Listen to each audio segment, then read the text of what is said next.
Good evening. I want to welcome you all to this community event. It's good to see so many of you here. My name is Pastor Trishelle Kirkenwitz. I'm the pastor of St. John Lutheran here in Arthur and First Lutheran in Hunter. And like I said, it's good to have you here. We want to introduce Pastor Veronica, who's the pastor of the Arthur United Methodist Church. So if you want to stand up, and so a warm welcome to her. And let's begin the evening with prayer. So would you pray? Gracious God, we thank you for gathering us together tonight. I pray that you would open our hearts and our minds to hear what you have to say through Larissa. We pray for the situation in Ukraine, for the war, that it would end and that all people would be kept safe. Help us to know what we can do to help. These things we pray in the name of your Son, Jesus Christ, our Savior and Lord. Amen. And I will turn it over to Deb. Hi, I'm Deb Gebeke from Arthur, and like most of you here, a little louder? Okay, there we go. Deb Gebeke from Arthur, and like most of you, you are here because you know Mike and Larissa.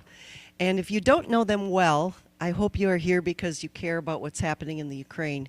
And I can tell you that I'm going to be introducing tonight someone who is not really excited to be in front of a large group, but we are so happy that she is willing to do this. And you can imagine what this is like to have to get up in front of everyone, because Larissa is very hardworking, very private and humble. And yet I want you to know a little bit about her. First of all, imagine that you moved to another country. And now you're not just visiting as a tourist where you can get by with some translator here and there, but you've got to learn the new language and you've got to learn a new culture. And it's not an easy thing to do. And over the last 7 years, Larissa has learned extremely well. And she has become an important part of this community. She does a lot of wonderful things. I know she recently just drove for Community of Care. And so a lot of things locally, but you don't always see her a lot because she's working and working and working. Larissa has a biology degree that she came to the U.S. with. And when she got here, she, of course, knew how to study and accomplish goals. She started working as a CNA and then got her LPN and then her RN. And now I want you to imagine doing all of that over the last 7 or so years while she's still learning English, and she actually passed her RN test in English. Okay, so this is someone who is very competent and capable, and we're proud to have her amongst us in our community. I also want to remind you that a lot of you have family members who came from another country where war was causing relatives to leave. And so some of you may have that in common with what you're going to hear tonight. But then during all of this, she also experienced a few other hardships. Her mother and brother pass away. Her sister loses her significant other. Her nephew has major medical issues. And so she begins working up to 3 jobs so that she can send money home. And then war breaks out on top of it all. And they're very hopeful at first, but they soon realize they're going to be in it for the long haul. And now it's time to see what they can do to get her sister and nephew out of the Ukraine. And that's why we're here. We're here as a community. We're here as a humanitarian effort. We're not here for any political or making any kind of judgments, but we have someone who we know and care about, and this is a way that we can hopefully help and support this major war issue that's going on. Larissa is going to share with you a little bit about her family and what's happening over there and the journey that they're on. And after she's done, we'll share with you ways that you can donate and you can help. And most of all, you can say prayers. And that is something that we are definitely asking you to do. So with that, Larissa, thank you. Go ahead. Thank you, Deb. You kind of explained everything what was on my speech, so now I don't know what to explain. Hello, everyone. My name is Larissa. I know some of you, and I might not know some of you. I'm sorry that I didn't have time to meet you yet. But I hope that you know my husband, Mike Shearson. he's in green in front line. Deb explained pretty close everything what kind of I'm going through. Yes, so I am from Ukraine. When I moved here, I didn't speak English. I just knew few phrases, like, for example, I love you, I miss you, and forever. But my favorite word was maybe. So we met with Mike in internet. He was looking for girls, and he had actually very beautiful girls there, so in bikinis. But I was looking for men at the same time, so it's just how it happens. I invite, like, we had some, like, online writing to each other, some notes, and then I invite, like, we had Skype few times, and then I invite Mike to meet face-to-face. That's how he came to Ukraine first time, and it was extremely wonderful when we sit in car with 2 flat tires in cold winter. So, yeah, and then he hugged me first time because he was cold and I was shaken, so I thought he will never come again. Well, I was wrong, because next time he came with ring and proposed me, so that was, I came to United States with fiancé visa. I had 19 days to make decision, or I'm getting married or I'm leaving back. That's pretty extreme to make decision in 90 days to married person. I cannot say that I didn't know him because we wrote to each other letters. Well, I use Google Translator most of the time for my letters because I didn't speak English at all. Well, Mike didn't speak Ukrainian also. So we wrote, and Mike visited me a few times, but it was like week visiting, so you cannot know person well through mails and few visits. So that was challenge to go to country that you don't know anything about and that you don't know anyone there, and you're going with child. It was scary. Yes, that was scary. It's probably the most scariest things that I did in my life. But on the other hand, I trust Mike. So I think I win my lottery ticket in life, so I'm not playing lottery. So, so I moved middle of November 2014, and some of you met me, and you guys know who met me at this time that I didn't speak English. Finally, time went, and Mike asked me, so are you ready to marry it, or you need more time?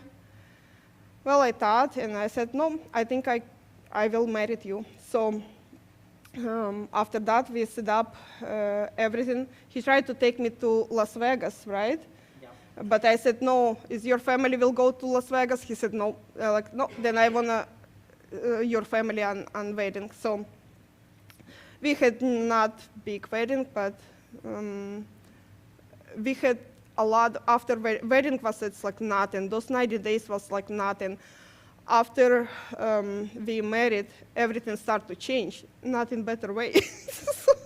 Because I needed to study English. I didn't understand a lot of stuff, like, for example, insurances. It's still confused for me. Culture here is different. For example, I cannot wink to anyone like with my eye because then it's sexual harassment or something. I didn't know it, and I apologize if I did something wrong. So, but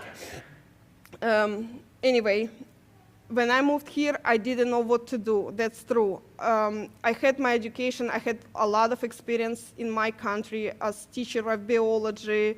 I was manager in store similar to Home Depot and or like Menards. Beside this, I was like on body shop, like manager of body shop. A lot of different experience. But when I came here with no language, it was challenge what to do. So first things what I asked Mike to find school that I can study English. And approximately in half year when I got my work permit, I said, okay, Mike, now I need your help to find job. Well, proposition from Mike was not very like good for me. Like in my opinion, I thought I can do something more than just be a cleaning lady.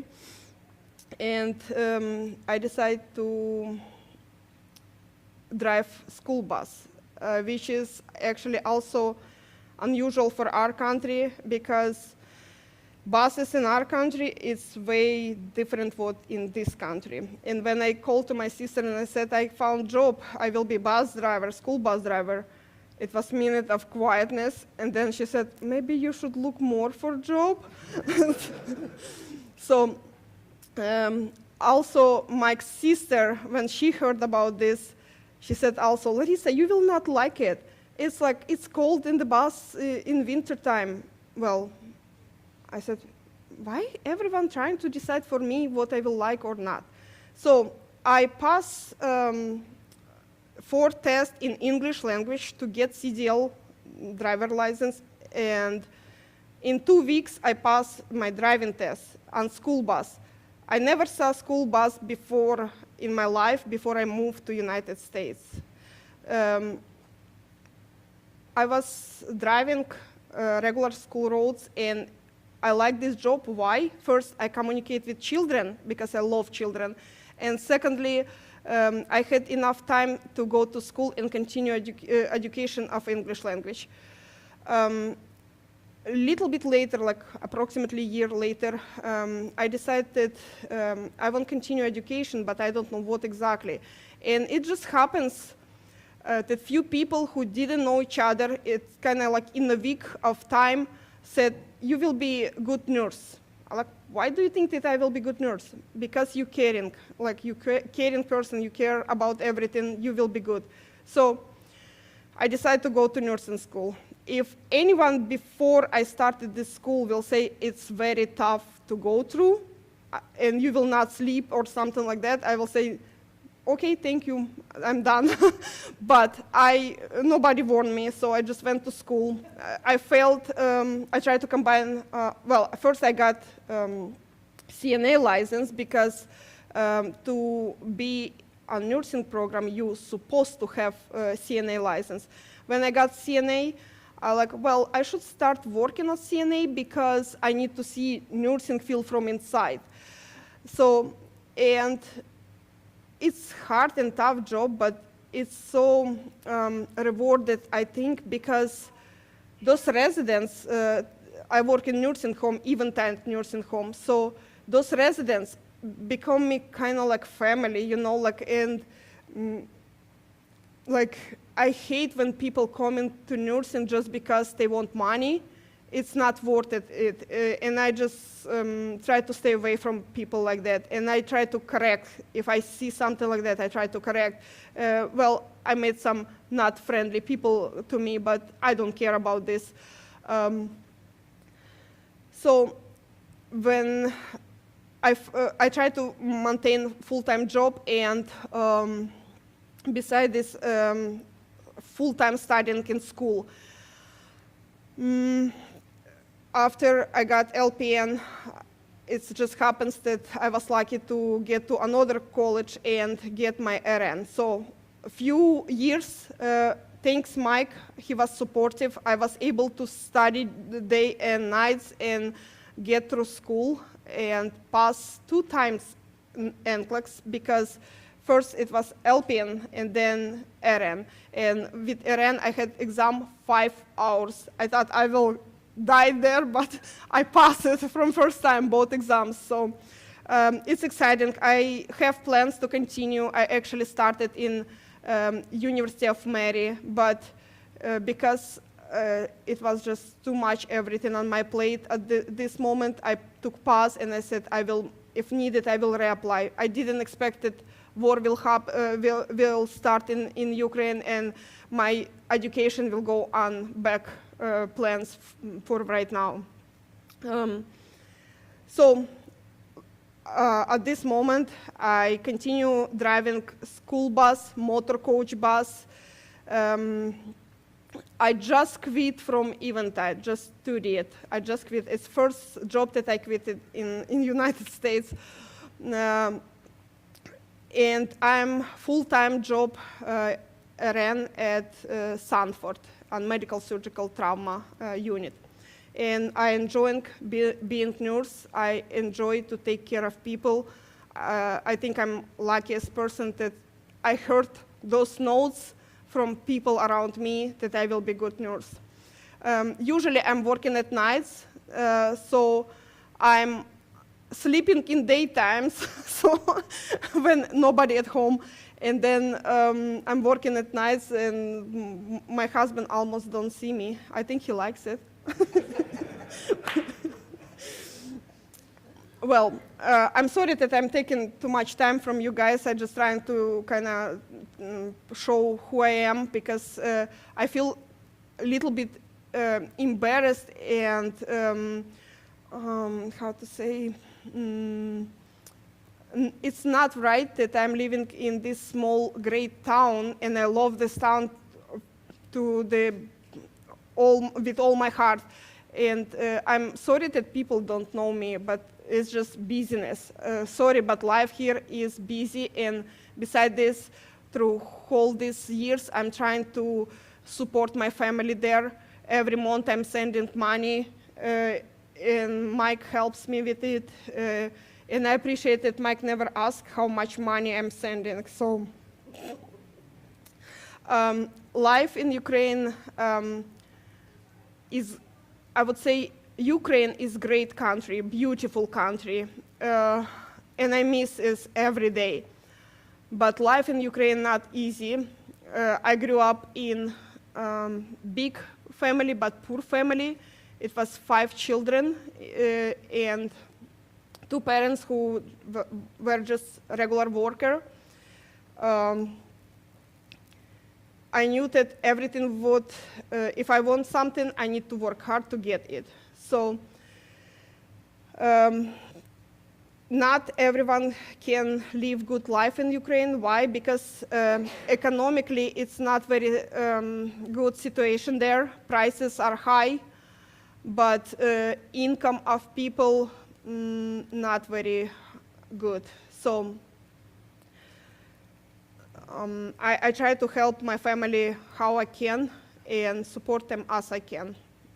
And I think that everyone will do the same, but I think maybe I'm wrong because I heard that a lot of people just like moving to other countries and forget about relatives that they have in my country, like in Ukraine. So, but let's go closer to our topic today. So in February, I had question from one of my employee boss. He asked me, Larissa, do you think really that Putin can attack Ukraine? My answer was like, I think so, because Putin is idiot. That's what I can answer to him at this moment. But in my heart, I was hoping that it will not happen. Unfortunately,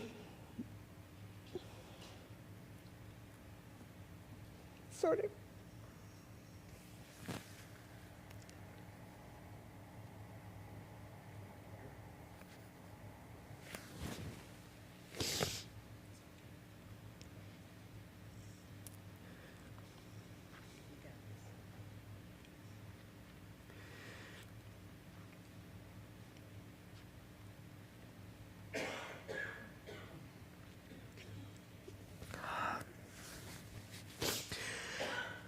I'm really sorry for Ukraine.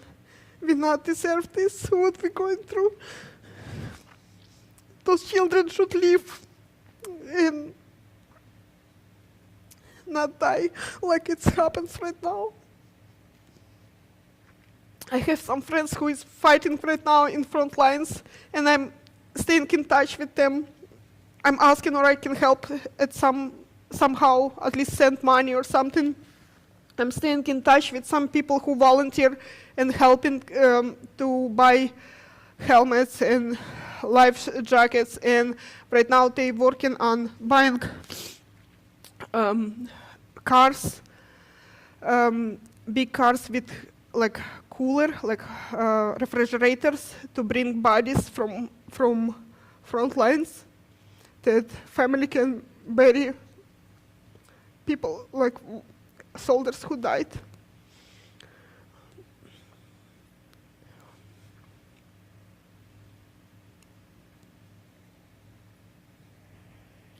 I'm sorry, it's just hard to think and talk about this.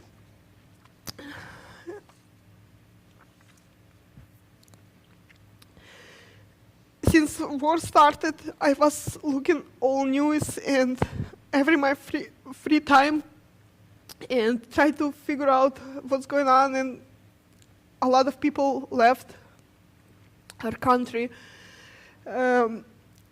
Leaving country, it's not always solving all problems, because you can leave, but earlier or later you need to come back. And there is no way, like nowhere to come back, because everything is broken, and many people have only apartment and nothing else. And I don't know how to help everyone there. Truly, I don't know. So I know that many of you not travel far away from United States, but some of you might went to Ukraine. At least I know that Mike's cousins, they went to Ukraine. They have business in Ukraine because Ukraine is a very rich country about growing wheat, yeah. And when Ukraine was part of like USSR, yeah, Soviet Union, I would say. Ukraine was the best, had best lands to grow for farming, and it's still like this before today. I mean, even now, but just with all this war, they even cannot produce anything. So, Ukraine, it is second country by size in Europe, and it is like middle of Europe, like center. Geographically, it is center of Europe. There is Black Sea and Azov Sea. I can say right here Black Sea. If you can see my arrow. No, you cannot see my arrow. Okay. But below heart, it will be Black Sea, and a little bit on the side, it will be Azov Sea. And if you look closer, you can see Kyiv is will be capital of Ukraine, but my city right here, you will not see. Okay, arrow. How to show arrow? If you can see like west and south, you will see Chernivtsi. It's the smallest region in Ukraine, like smallest, but on other hand, it's one of most beautiful city, and there is a lot of architects, like a lot of beautiful interlap of different cultures, and a lot of beautiful like nature. if you ever will be in Ukraine, I recommend to see Chernivtsi, same as Lviv. That's two the best, like, beautiful cities.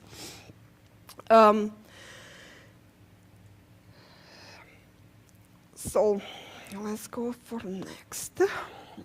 This is map where you can see where conflict is going. I think everyone familiar kind of with this if you're watching news.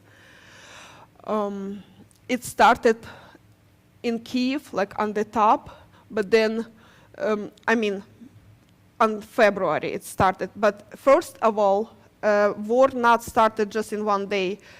In 2014, when Mike visited me, when he came to pick up me, there already was war, and Russians took Crimea from us, and they tried to take Donetsk and Lugansk.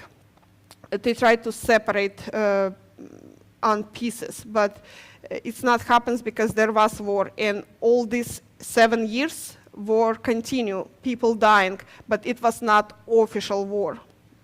And on February, it just started like more aggressive and worse. On this map, you can see all these stars. It is where we had missiles, and where at this moment fighting is going. Taking people of regions where, for example, like Nikolaev, I was studying and graduated in school in Nikolaev. They're my friends. I'm trying to stay in touch with them, and it's painful to not hear from them because you never know will you hear them again or not. Same like my family. I'm trying to call them every day and be in touch, because in every day I pray to God with hope that it is not last time. So far in my city there was no missiles, but like few days ago we have missiles like just 200 kilometers away. Kilometers is smaller than miles, and it was in Khmelnytsky. When I was bicyclist, I was riding bike as sport, like from Khmelnytsky to my city in one day. So for missiles, it's like nothing for distance. Here I would like to show you I found on Facebook very interesting map. It's not up to today date, but it's very interesting to see how it was.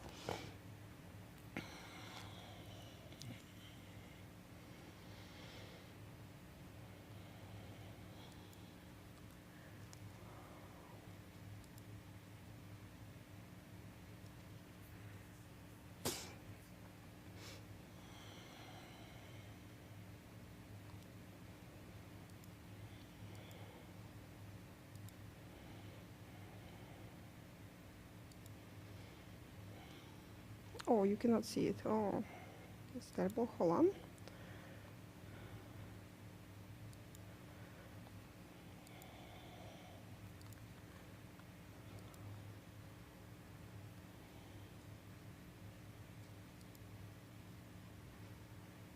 It's still showing presentation. It's not showing mine stuff.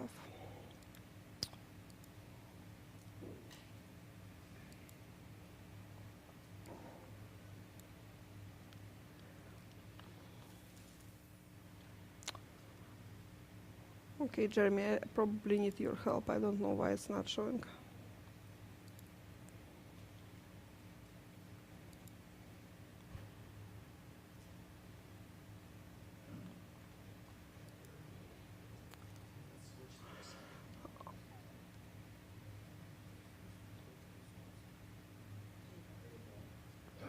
Okay, now it will show, hopefully. No, it's opening up again.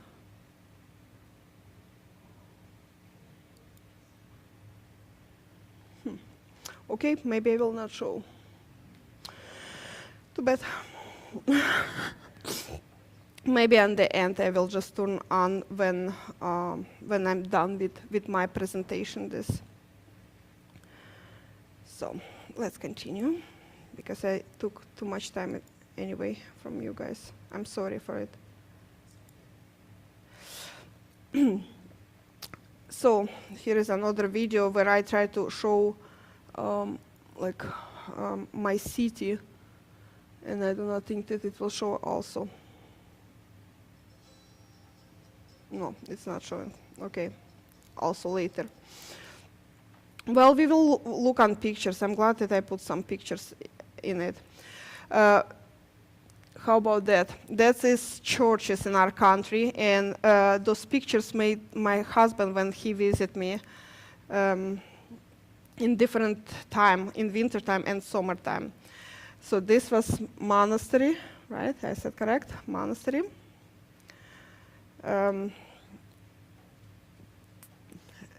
So in this monastery, they kind of keeping children, like only boys, and helping them to kind of like teaching them to be pastors in future. So if you can look on this roof, it's all from gold. It's very rich monastery. Not everywhere you can take pictures, but my husband didn't know about this. So that's how beautiful it is. And maybe some of you went to like Catholic church, or maybe I don't know, Orthodox church. You can see like mostly they are beautiful. But this monastery, it is something from not like just built it now. It's years, like hundreds years behind its history. It is in Ukraine, a lot of churches like this, and every time when missiles hitting something, we're losing part of history that will never rebuild whenever you will do. This yellow is also gold inside. So that's very beautiful. I enjoy all the time to see when in church, and every church is kind of a little bit different, but it's all like art. I cannot describe this differently. Also, everything from gold. I think my husband likes gold. So we have a lot of churches, and like I said, architecture in our town is beautiful, and many churches looks different, and they have some legends and some history tied to these places. For example, this white church, very popular for people who coming to see, and it's named Drunk Church because of those like tops. Another picture on this side, it is Metropolitan Church. It is built in 18-something, don't remember exactly year, but this church is part of university where I graduated with bachelor's degree. It is a very beautiful building, and in 2011 this building was like signed to UNESCO. It's kind of like UNESCO. It will be like historic, like heritage organization that keeping like special like buildings under like unique buildings in history. Here you can see some pictures of university because it's big, huge, beautiful.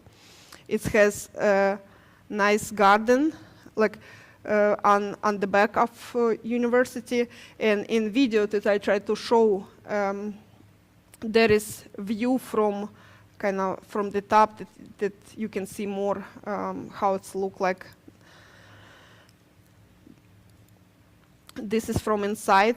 There are a lot of rooms, and they all have different design.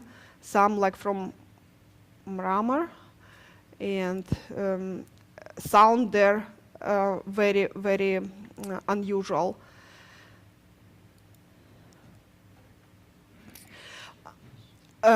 Also, this is theater in our city, in my city, and it is a very special place. Why? Because it is theater that was prototype to Odessa theater and one more theater somewhere. I don't remember what country exactly. So it's also very unique. Inside of this theater there is gold, and this square, it is like named like theater square. On this square there is medical institute on one side, and on the other side there is philharmony. In front of theater there is a monument of Ukrainian writer, poetess. Here is like philharmony, and if you can see those figures, it's like in our city a lot of buildings has special figures, and they are not, you will not find any same buildings in city. This is another writer, poet, Taras Shevchenko, who is, I would say, one of famous in Ukraine, and his monument staying just on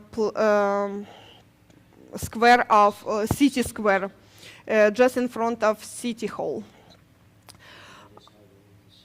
Yes, and so it's like if you can see this this picture of 2012.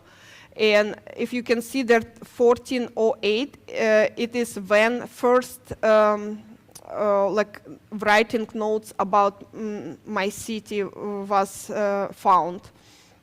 So in 2012, it was like 604 years of city. This is at night time, like I mean evening in winter time. On back view, you can see this monument that I just explained, and this square, like city square. And in front, you can see my son when Mike met him, Vova. Yeah. This street is special street because since this street was built, it was always only walking street. And there is no cars, only people walking. There is a lot of businesses, there is a lot of good restaurants and stores, and we walk there a lot. Also on this street, if you walk in summertime usually, you can see a lot of people making some performances. For example, these guys making with fire is what Mike catch. But also there can be people who coming and singing, playing some musical instruments, and it's very beautiful. And it sounds like people can just stop everything what they're doing and stay and sing and or dance with someone. So this really like homes, like I don't know how to describe it. It's like you feel like you're at home. Here is very famous in our city cafe. It's Weiner Cafe, and Mike just enjoyed to be there. So I enjoy also. I will take him meet him in the morning, take him there, and we will have breakfast. From breakfast is going to brunch and then to lunch. So we will just take table and sit there. I like to go there because there free Wi-Fi. Mike brought his laptop, and while we were sitting and eating, we were able to text to each other because communication was no way communicate in other way. That's how it's look inside, and Also, I'm pretty proud of food that we have in Ukraine. Maybe someone of you heard about Ukrainian soup named borscht, and maybe you heard about like pierogi, right? Or maybe cabbage rolls also. But in this Weiner Cafe, there is mostly cakes, and those cakes just delicious. Every plate is like art, I can say. So Mike loves to take pictures of food that he's taken and send to mom to show that he's not hungry. Here, if you pay attention, you will see Mike's laptop, so I'm not lying.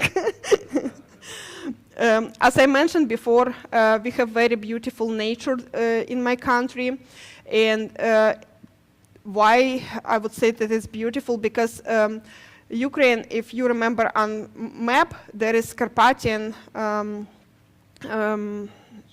mountains, and highest like peak of Carpathian, it is Gaverla, is exactly in Ukraine, and not far from my city. So I was on the top of Gaverla, and I hope to be there again. But next time I will take Mike with me.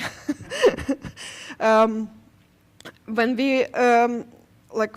when Mike visit me, I love to take him in different places to show him my city and my country, kind of like from beauty like of it. And I will take him like to Bukovel, which is famous ski resort. We didn't ski, but we had good time. This is pictures of nature, like Carpathian. This is exactly Bukovel, where like people from whole world coming there to spend time. And I recommend, if you will be there, yes, it's expensive, but one time in life you need to try this stuff, at least once. You can rent house like this and just stay there for a week, or if you like, you can stay a month, just if you afford. If you don't like this house, you can stay in this house. Mike was impressed. He said that he will try to build it in Arthur like that. No, it's they're actually beautiful place to take a picture. They're all furniture kind of to the glue, so it's kind of like house just stop over. So that's a pretty cool place to stop and take a picture. So I just put for fun, but I think Mike remembered this stuff. This is a fort. It is military fort from very, very old time. This name Hatin. And some of you who loves movie might recognize this, because this fort was approximately in 50 movies. Excuse me? Yeah, okay. I took Mike there. He didn't share with me pictures that he took there, but he tried a lot of stuff there. Even chair with nails, right? So another fort, a little bit farther from my town, it's in Kamenets-Podolsk. Both those forts, they have important history meaning. Beside this, right now they're using as museums, and a lot of people from all countries visit and taking pictures and enjoying to study history of Ukraine through this. If we will come back to war, I impressed how many countries helping Ukraine, and I'm impressed that everyone is trying to do something special for Ukraine. I really appreciate, and I noted those soldiers who is fighting right now, they appreciate this also. I enjoy flowers, and who lives near me probably knows about this. But I was impressed that, for example, Holland, it is a country where they growing up tulips, and they were able to develop tulips with yellow and blue. That's impressed me. when I heard about war, my heart kind of broke apart. At one point, I was thinking to just leave everything and go and fight there, or if not fight, then as a nurse, I thought I can be helpful there to take care of soldiers who hurt, or those children and just regular people who hurt there. I talked to my family, I talked to manager. Not everyone agree with me. And when I'm taking care of patients, of course they asking, where is your accent from? Well, I'm saying from Ukraine. They're like, oh, Ukraine, oh, it's good that you're here. Well, I'm not always agree, because I still feel like maybe I should go there. Maybe I should be helpful there. Maybe I can be volunteer. Maybe I can do something else. But I found a way to help. I'm donating money. I'm sending money there, and people know that I will help. If they need, they kind of asking me about donation, and I just cannot say no, because I know they're fighting for my family there, you know, and for our land, for our rights. But when people every day saying, hey, how are you? That's how I feel.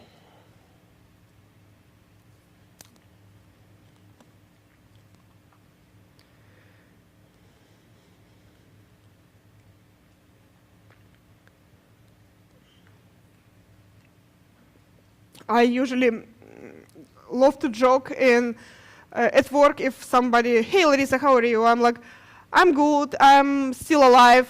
That's my answer usually. I still breathing, like, you know, like nurse. But it's painful. It's painful for my country. Even I just passed my citizenship for United States. I didn't have ceremony yet. And even I will become United States citizenship, my roots always will be Ukrainian.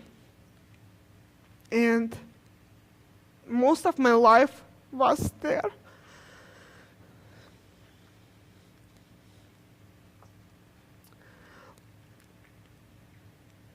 So it's painful for people who live there. It's painful for children.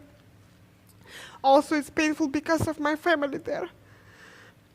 And what they're going through, especially my sister, I don't know how they're doing it. I'm sorry about her, but on the other hand, I admire my sister, because I do not think that I will be able to do it, what she's going through. I'm sorry.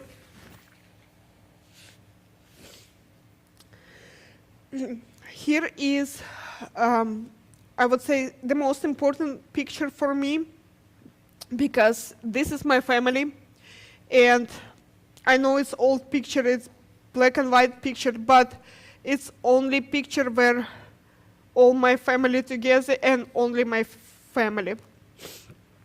There is father, then me, my mom, then my brother Lyonya. Lower near father, it will be my sister Luda. Then my youngest brother Yuri and sister Julia.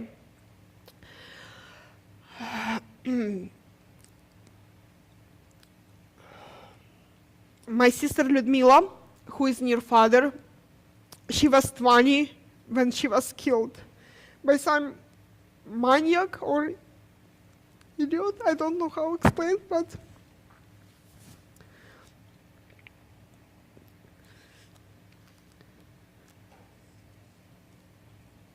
so she was killed in 2003. 5 years later, my mom passed away very young age because of cancer.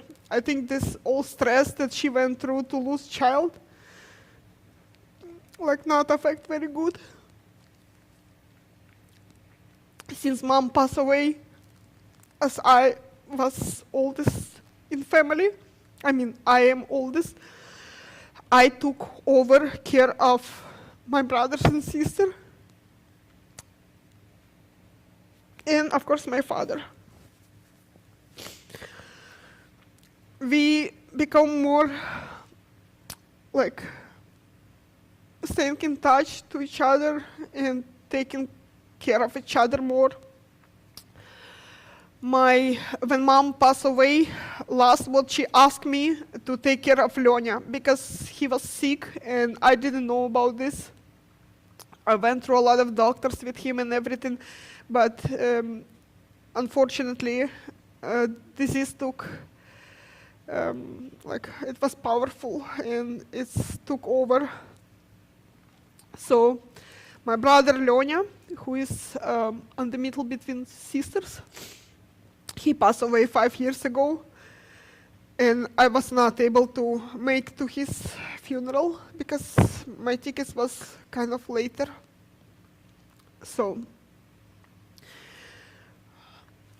we are very close with my sister, and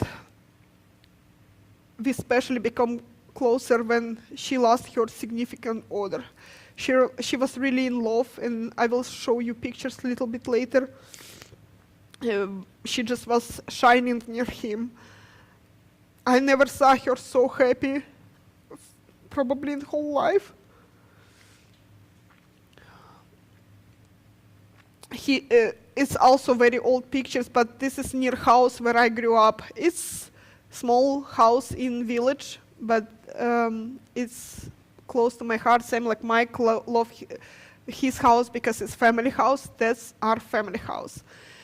Well, bedroom still outside, so I hope to change this someday. Another pictures. This was last supper, I would say, before Mike took me to United States. So here you can see me, Mike, my brother Lyonya, who passed away, his wife, daughter.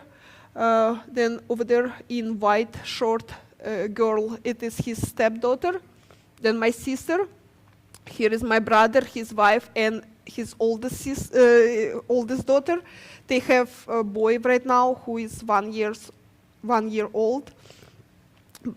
So that was nice supper. Yeah, that's just my brother with his wife and his daughter. He was expecting daughter. Gosh, he wanted daughter so much. Again, it is my sister and my brother with his wife and children, my nieces. This picture, my sister Vova and I on this walking street. And here is man that my husband never met, unfortunately. It is my father. So when we had supper, my father was sick, so he didn't go for supper. But I hope that I will take my husband to Ukraine one day, and we will meet like father and Mike finally. Or maybe my father will move here with all this war. Who knows? So. When I moved to United States, I moved with Vova, who was 5 years old at this moment, and I still have daughter, but I didn't take daughter right away with me. She came to us a little bit later, like 9 months later, around a year later, and I think that many of you don't know her either, because when she came, she right away started going with me to work. She started at Valley Bus as well, but she started as bus aide, and I got a lot of compliments, and I was impressed because it was her first job, and I was not sure how she will be there with children, especially with children who is disabled, who is handicapped in chairs, like I didn't know how it will be. But I had a lot of compliments, but then she decided to become bus driver when she got her 21 years old. So she became bus driver, and she was great, gosh. And now I can say that she's even better than I am.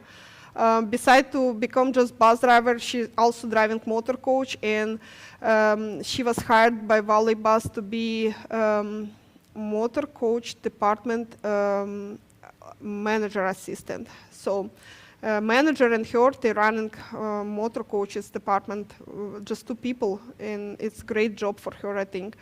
Only things that I would like for her, I would love her to continue her education and get degree, but she's stubborn, so I don't know where she took this from.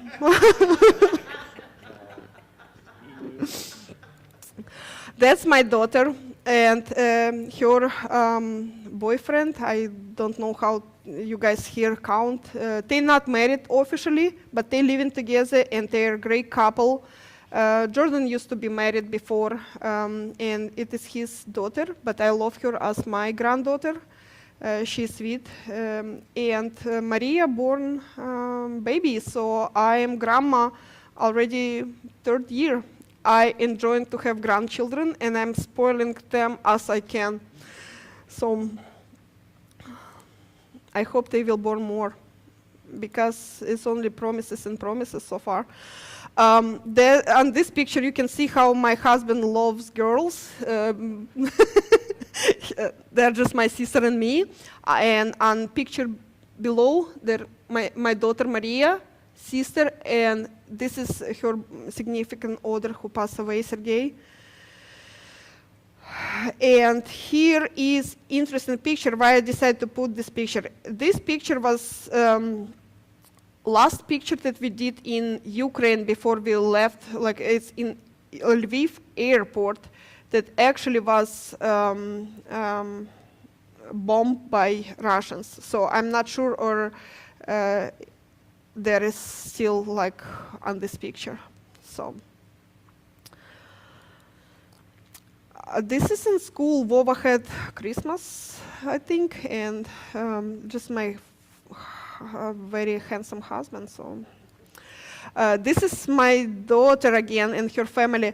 Maria, actually, where she is alone, it is in same place where we had Sopart. It was a great pizzeria, and Maria just took this camera from Mike, and she started taking pictures and model. I just don't have words to describe how she likes it. So I don't know why I have another picture with same picture. I probably just was overwhelmed with everything. So it's just another picture of my daughter family. So. And here is picture that I told you about my sister and her significant other. Like I said, he was a great guy. I love him, and Mike met him. Sergey was great. When he talked about food, gosh, I got hungry and I was just dripping because he was this, he was a great cook, and when he described how he will cook, it made me hungry right away.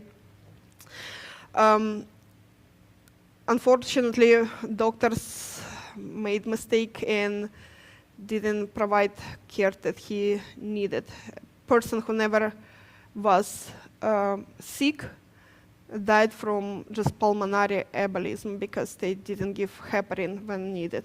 I didn't know at this moment about this, but when I studied in nursing school, I was like, gosh, we can sue them. Like, truly we can sue, but you cannot prove anything in Ukraine. So from this, you can kind of see that medicine in Ukraine not the best. And I hope that it will change. But Ukraine was a country of corruption. President Zelensky, he is trying to kind of change this, but he cannot change everything in one moment. So some places kind of progress in better way, but not everywhere. So, for example, like today, when I talked to my sister, she said there was news that someone in Kiev who able to make passports, they use use their position to make some Russians to change Russian citizen to Ukrainian. So, and took money for it, like $10,000-15,000 for each passport. So that's, I'm trying to show to everyone that Ukraine is great and people is hard worker and everything, but I think it's in every country. There is people who is doing something wrong and thinking just about themselves. I'm sorry, I cannot change whole world, but embarrassing, I don't know. I probably never will able to make it, like that. I know not all Russians are bad. No, I have friends who from Russia and who I'm still staying in touch, but it's not their choice to have war, and they very supportive. They like call and they ask, Larissa, are you okay? How's your family? How's everything? So I'm not saying that Russians are bad, no, but system in Russia is not good at all. And they don't have enough power, probably. They afraid to change something. So as today in Ukraine, my sister and her boy there, my brother cannot leave because he is age that able to be in military. And this picture you can see her, like my brother's daughter and Julia's son, Artem. Julia, she's single mom and she growing her child by herself, and it is difficult. Artem, I give to him I just not saying Artem. I give to him nickname Lubashka, which means smiley boy, I would say, because he always smile when he see me. But due to everything what's going on, he's not so happy anymore. If you just look on pictures, it seems like everything looks okay, right? He's not in chair or something.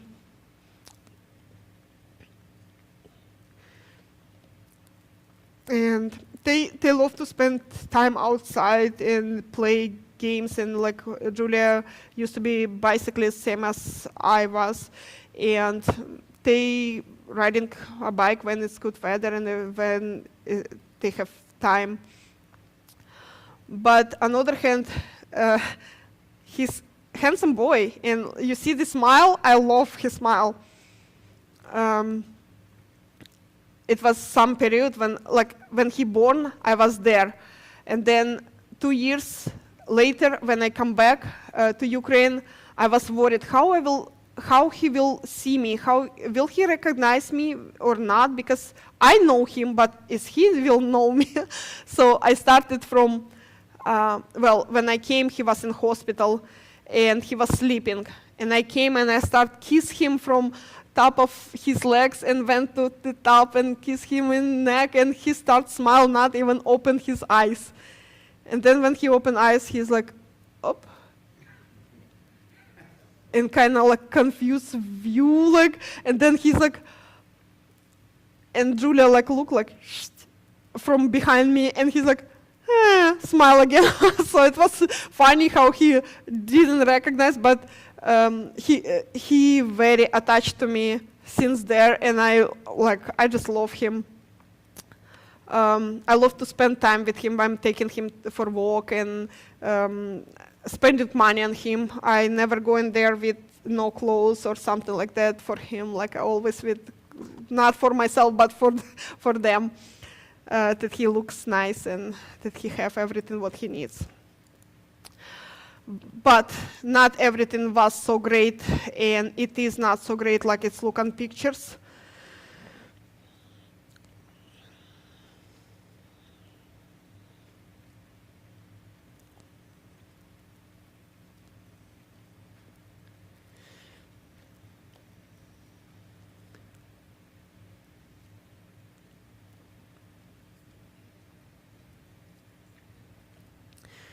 So when Artyom was born, he had very high bilirubin, and he spent a lot of time underneath of these lamps. And doctors just let go in a week. They just discharged Julia from hospital, and she went home. she was struggling with child. Child was not able to eat well, and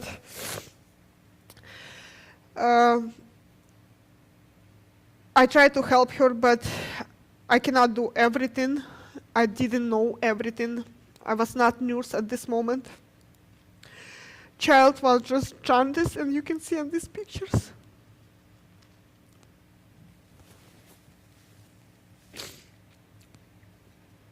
Now I know that if bilirubin high, it can damage organs, it can damage brain, it can have bad influence on any organ in body. Doctors will not, like, it's almost impossible to prove anything because doctors not give, like here you can look what they give, what kind of medication, everything, whole history, digital, you can see it. Not in our country, because in our country we still write in there, and if in each facility that I will go, I will have this book, and then you come in and book is gone, you cannot prove anything. They doing what they want. It's lost, you cannot do, just start new one.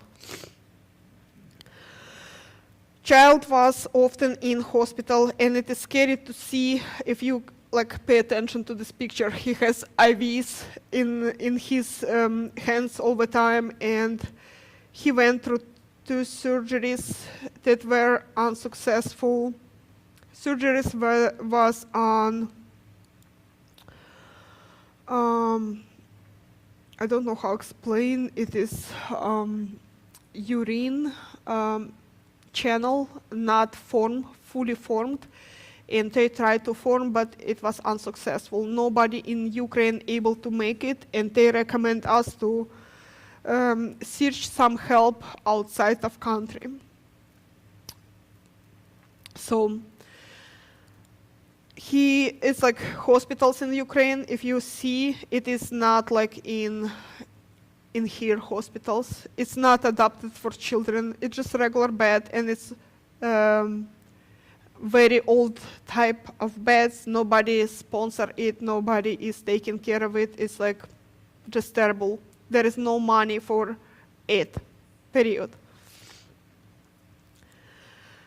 As you can see again, at different ages in different hospitals, he often gets sick, his immune system is not good, and doctors for a long time cannot figure out what's going on. And it's still a problem with all tests and everything. We don't have this test, you need to go there, you maybe need to go drive to Kharkiv, you might need to go to see, to give in private labs in Kiev. So Julia is going through this all by herself. If you can see here on the picture also, you see there green bag. It is just foley that connected to the child that he can urinate. Well, it's only one problem, I would say. Another problem, child does not speak. For last summer, I went to Ukraine, and first time I hear from him, "Mama."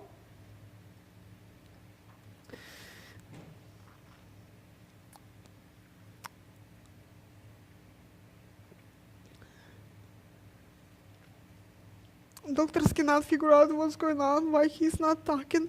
Julia going from doctor to doctor and trying to solve problems, but every doctor saying something different. And due to war, most doctors just left, and it's even harder to find specialists that needed to get any information or even medication prescription. Also,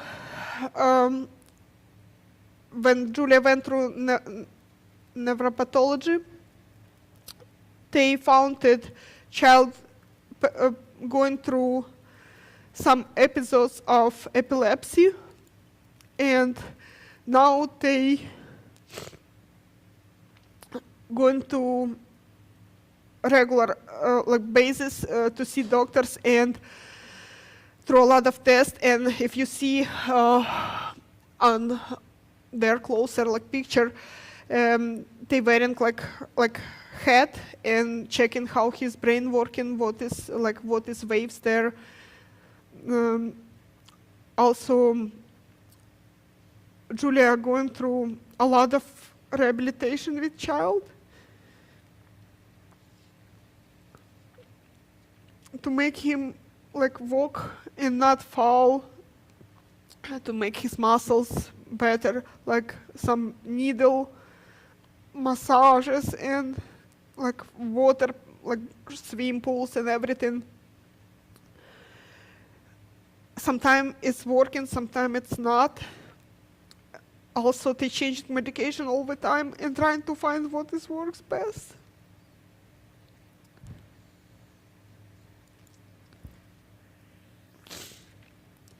Here you can see kind of in hospital when he's doing rehabilitation, foot massage in water, something like that.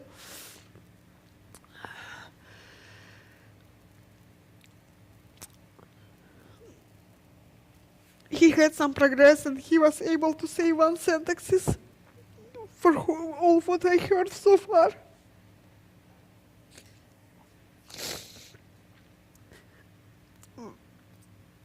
Today when I talked to Julia, she said that he again going through some regress and he not saying sentences anymore. He just saying words, but not combining them to sentences, not tightening them 2-3 words together. He's not using this. Also, his behavior not very good. He's crying or smiling, laughing, and in a minute he's just crying. He cannot say anything, or he's in pain, or he's hurting, or something else. Julia just need to guess. All tests that she went through, it's all you need to pay for tests. It's no free medicine in Ukraine. All private labs.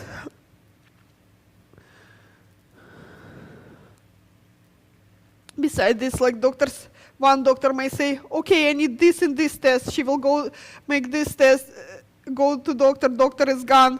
Then she go into other doctor will say, oh no, I don't need this, I need this test. So she's going again for test, coming doctor, oh, it's not showing me anything, maybe you will do this. So it's time consuming. It's all I don't know how she's doing this.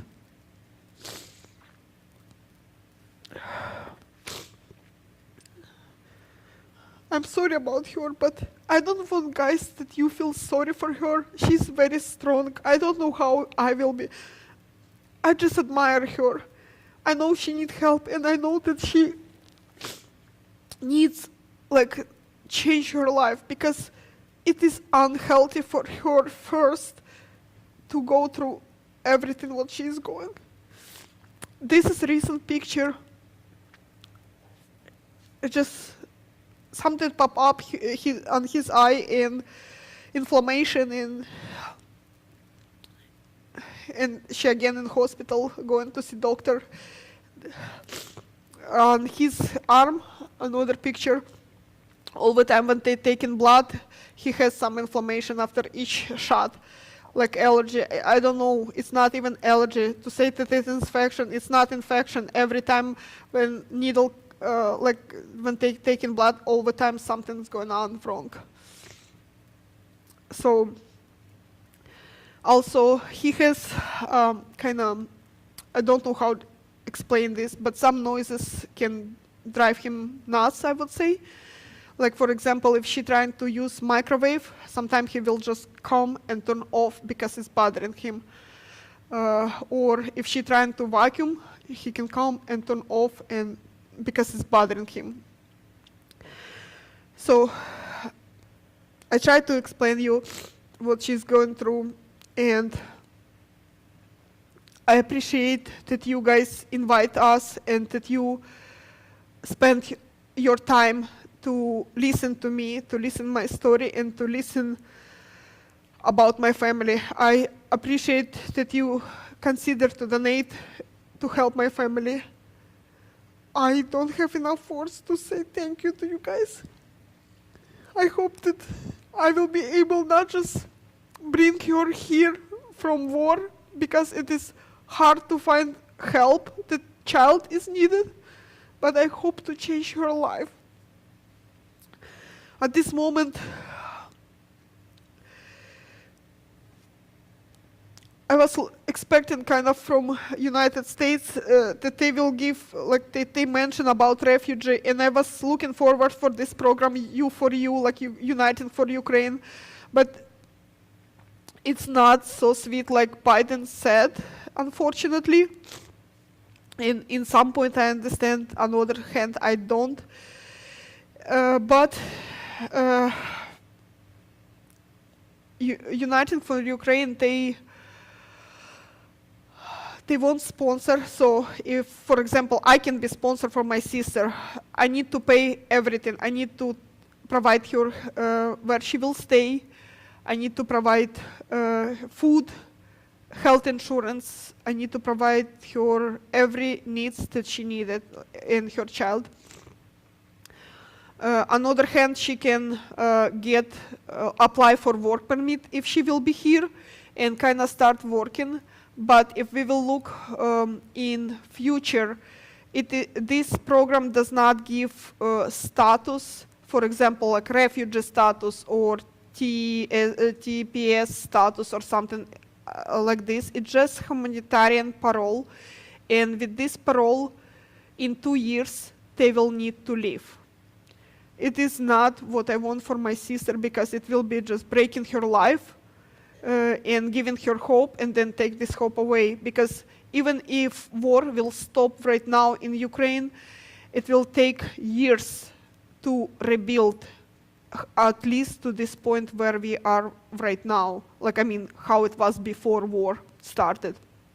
So, another things that I was looking, first I thought, oh gosh, go to Poland or go to Romania, like, just be safe. But the problem is with Romania and Poland, a lot of people left. It's like millions, like 5-6 millions left just to Poland, thousands left to like Moldova, Romania, Slovakia, and Hungary, and some of them moved to Italy, to Germany, Austria. But the problem is with Ukrainian like passports for travel, you can go to Schengen country, like there in some countries in Europe, only for 90 days. After 90 days, you need to leave, otherwise you will be illegal and you may get to jail. So a lot of people who left right away when it was war, they needed to come back. That's why in news, if you like pay attention to news, they say, oh, a lot of Ukrainians come back. It's not because they want, it's because they don't have other choice. A lot of people trying to stay, get refugee and stay in other countries, but it's not always happens, because to live in other country, you need to speak in other language, you need to find job, you need to break yourself and start from zero. Not everyone can do it. For example, if doctor works as doctor, make good living and everything, now they move to Poland, they not speak Poland, they not everywhere, like diplomas from our country, not everywhere accepted, so they need to start work not like doctors, maybe like helper of doctor or something, and it is below they, like they're proud, they don't want work like job that not for them, like they have different education, they have high expectation, and it's not happens, and people cannot do it, and they just like coming back, but it's hard. I cannot imagine to go through it. On the other hand, I was paying attention and searching. I found another way that more like have more pluses for future. Canada is accepting Ukrainians. They not put any measurements. Like United States, they said 100,000 period. Canada taking more people. They not putting any limit. They providing work permit since day one. They also providing health insurance, but you need to find living. And I heard that they trying to give some money when you coming, like for like few weeks. Beside this, they providing English language education, like helping, and a lot of people trying to get there. But living in Canada is expensive. I would say almost same expensive like here. And for just regular person to move to Canada, not having any like financial like savings is impossible. I'm trying to support my sister. I applied for Canada so far, and I'm just sitting and waiting because they probably busy with all documents and everything with all those people who trying to get in. And I hope that I will hear soon something positive, because there is nothing that they should say no, but it's just slow process, and it's a little bit frustrating. I'm an impatient person. So, yes, I said this, Mike. Yeah, I love this. I want this and I want right now. I just like that. Yes, I need to get it. No war is a Western words, yes, but like I said, a lot of people just move away and they're searching for any help, and a lot of them going back, and some of them just, I don't know, just dying because they don't have where to go. So that is where we are staying, and I hope that war will like stop, but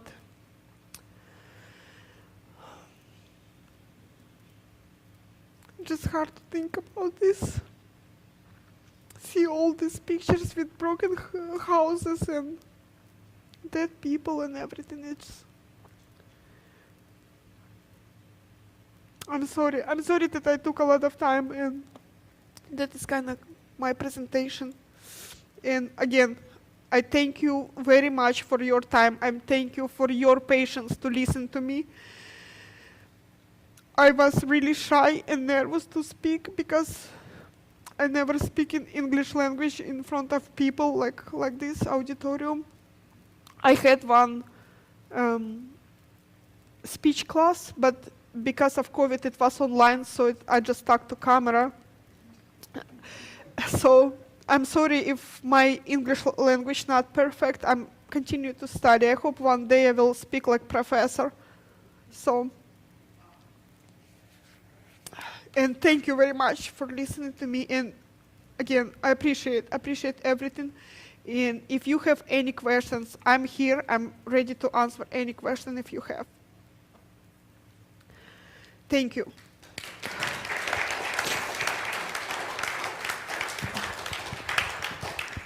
We do want to invite you to ask questions, but I also know that some of you may want to take off too. So here's how we think we can help as a community. We really think that we can individually, everyone sitting here, anyone that you know of outside of this room who would be interested in learning what you've learned tonight and knowing more, you can share that with them. And there's a couple of ways that we are going to suggest. First of all, I have to say a huge thank you. This is very brave, and I know it wasn't easy, but you nailed it. You did great. Thank you. And I really want everybody here to know that at the back of the church, I don't know, Greg and Susan, if you want to share some of these. Most of you have probably seen this already, but we've got this flyer, and we also have envelopes. And we're going to encourage everyone here to take another one with you. Maybe there's a neighbor or a relative or a friend, somebody that you know that you'd like to share this story with, and maybe they would be interested in helping too. If you do decide that you are interested in donating and you write out a check, obviously we'll have an address and name and everything. If you decide that you would like to provide cash and you want to do it anonymously, that's fine too. If you put something in an envelope and you want to be kept informed, please put your address. Because what we're going to do is we're going to do our best to see to it that you get to hear the rest of the story. We want you to be able to hear what happens after this. Every effort is being made to bring her to Canada. It seems to be the next best route for them. And we want to make sure that you get to hear that, even if it takes weeks or months, whatever it takes. And so we'll follow up if you leave an address with us. And if you don't, that's fine too. It's your choice. So please, they've got envelopes and more flyers at the back. Please take some and share with other people if you can. And please be sure to stick around and ask any other questions that you might have. I know Larissa's happy to answer them. And thank you. Thank you for opening your hearts tonight and for supporting someone in the community that, not only Larissa, but Mike as well. We really appreciate it. Thank you. Also, I would like to say thank you to Deb and Greg for thinking about us and bringing this and give us opportunity to speak here and present, like, to be heard, because a lot of people saying, if you need something, let us know. If you need something, let us know. But we proud people, and I never beg about money. I never ask. I always work hard, and I always try to be helpful for others. But there is time where probably, I don't know, just we need to stay together probably and be helpful for each other. So this is actually a video that I tried to show you about war. It's not up to date, but this is very impressive. There is date on the top and time, and each like missiles that was bombed in Ukraine, how it was.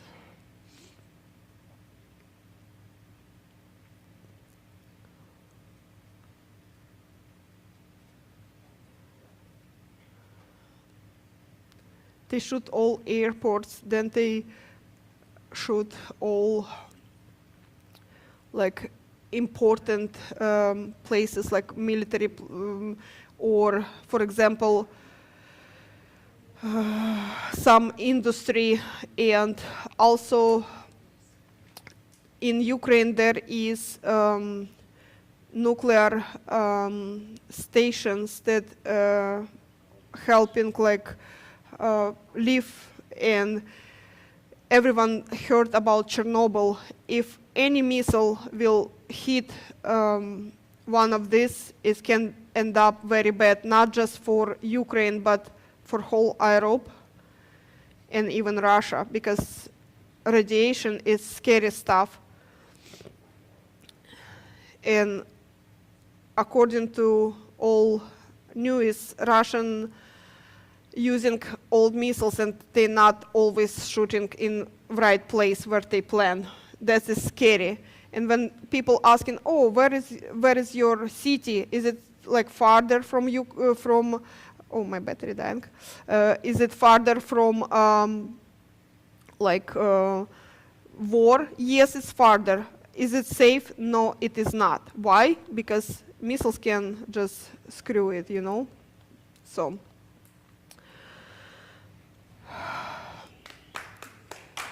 Thank you.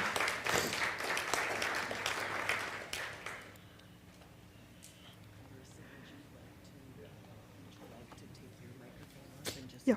Go back and Sure. visit